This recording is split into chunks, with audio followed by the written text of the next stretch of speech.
afastabilidade, previsto lá no artigo 5º, inciso 35 da Constituição Federal, que diz que toda violação ou ameaça de violação a direito tem que ser analisada pelo Poder Judiciário. O Poder Judiciário não pode deixar de analisar qualquer violação ou qualquer ameaça de violação a direito de quem quer que seja.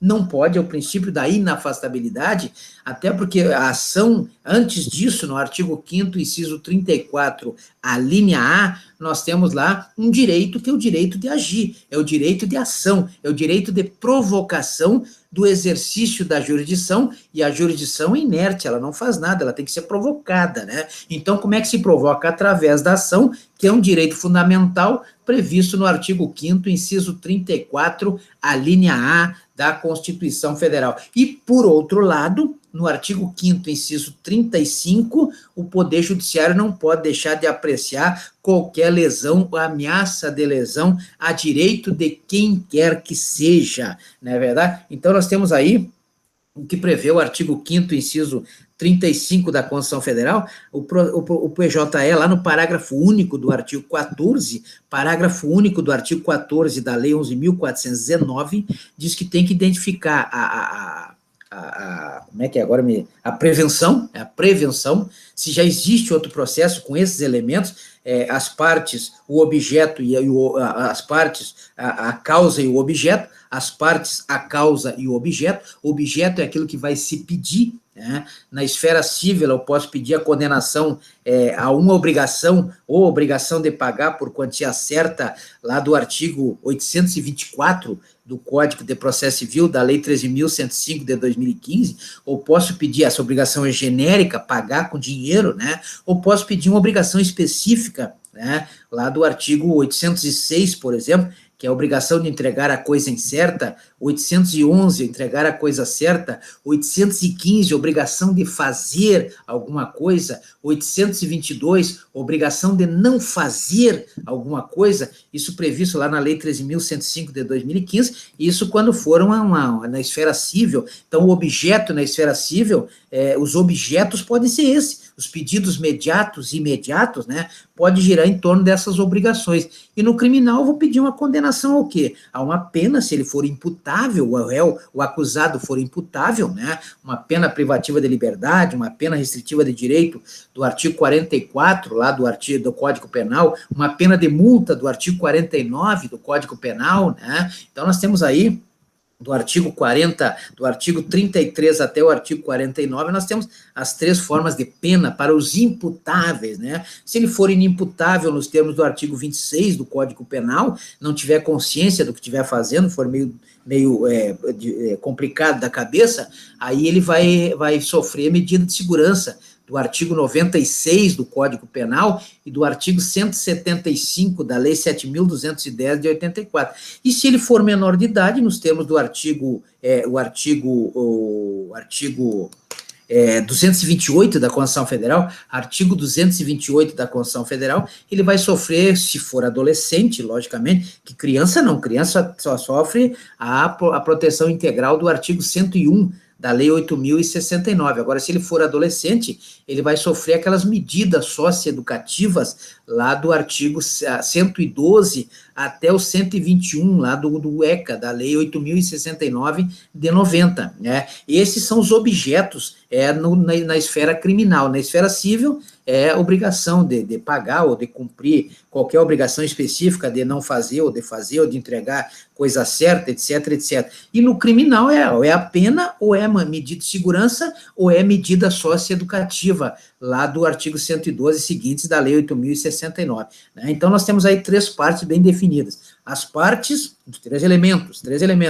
As partes, a causa, que é o mérito, é o que vai ser discutido, né? O fato, e esse fato tem que estar enquadrado na lei, porque se não tiver enquadrado na lei, por exemplo, eu não posso alegar na esfera criminal o adultério.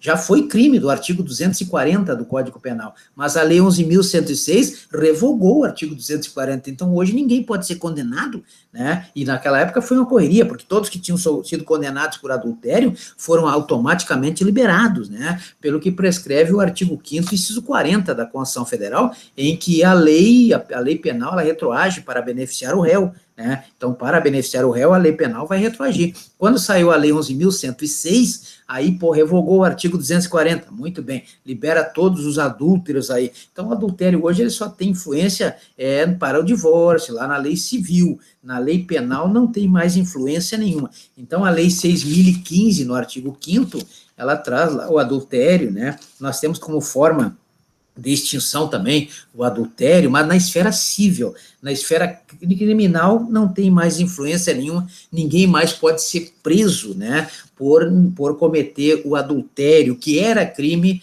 do artigo 240 do Código Penal. Muito bem. Então, nós temos que ver, então, o processo, o programa, né, do PJE, que é um programa, é um software, né, tem que reconhecer quando há esta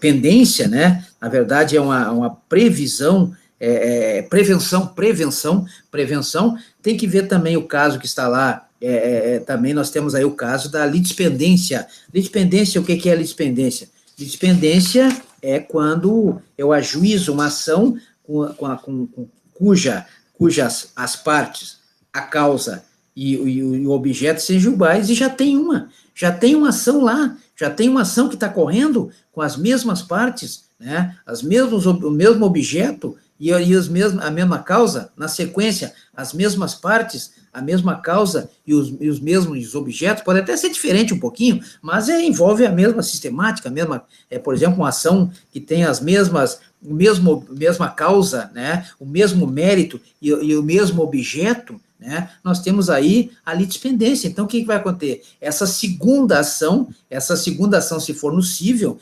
haverá uma sentença lá do artigo 455 do Código de Processo Civil, né, que é o julgamento sem análise do mérito. Se for o artigo 457, é o julgamento conforme o estado do processo, com análise do mérito, né? Então, nós temos lá o julgamento sem análise do mérito, lá do 455 do Código, aliás, 485, sim, né, a decisão conforme, sem julgamento do mérito, não julga o mérito, só julga as partes e diz que não serve, né, que já tem outra ação igual ocorrendo, então isso chama-se litispendência, e lá no artigo 502, né, 502 do Código de Processo Penal, artigo 502 do Código de Processo Penal, nós temos a coisa julgada, ou seja, já existe uma ação com as mesmas partes, com a mesma causa e o mesmo objeto, ou que seja com a mesma causa e com os mesmos objetos, mesmos pedidos, já tem uma sentença, já foi até julgada e já transitou em julgado. Então, aquela sentença, aquela nova ação não será julgada. Então, vejo que essa chama-se coisa julgada. O Poder Judiciário já trabalhou uma vez, já decidiu uma vez, então não vai decidir novamente quando tiver a mesma causa de fato e a mesma causa de direito,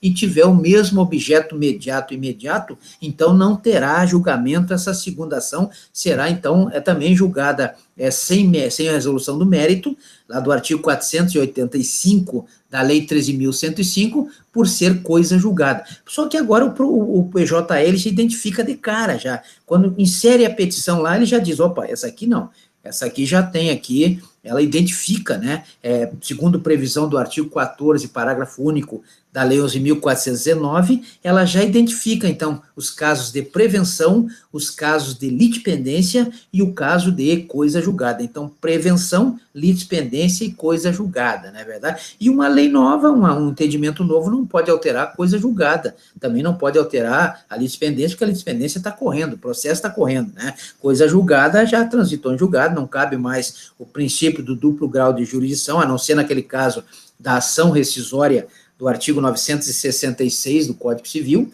né? Então, veja que, pelo que prescreve o artigo 5º, inciso 36 da Constituição Federal, visando a segurança jurídica,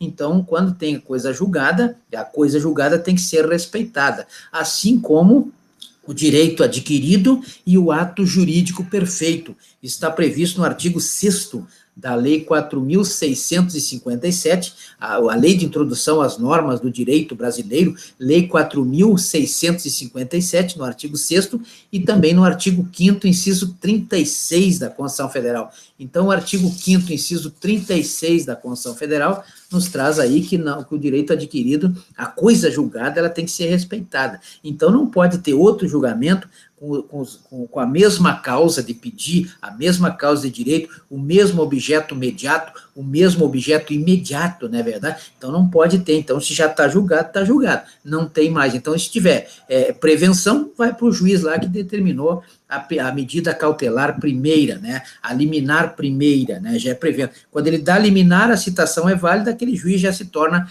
prevento. Artigo 240 da Lei 13.105 de 2015. No caso da litispendência, já existe uma ação com os mesmos elementos, ou quase todos os elementos, correndo, né? E a coisa julgada já teve uma ação com os mesmos elementos, e já foi julgada e já transitou em julgado, não é verdade? Então, o processo judicial eletrônico tem que ser. Por que eu falo isso? Porque cai em concurso, pessoal. Cai em concurso. Existe essa demanda em concurso desses detalhezinhos, não é verdade? Esses detalhezinhos são importantes para os concursos, certo? Então, vimos hoje, né, demos uma repassada aí na questão, a questão da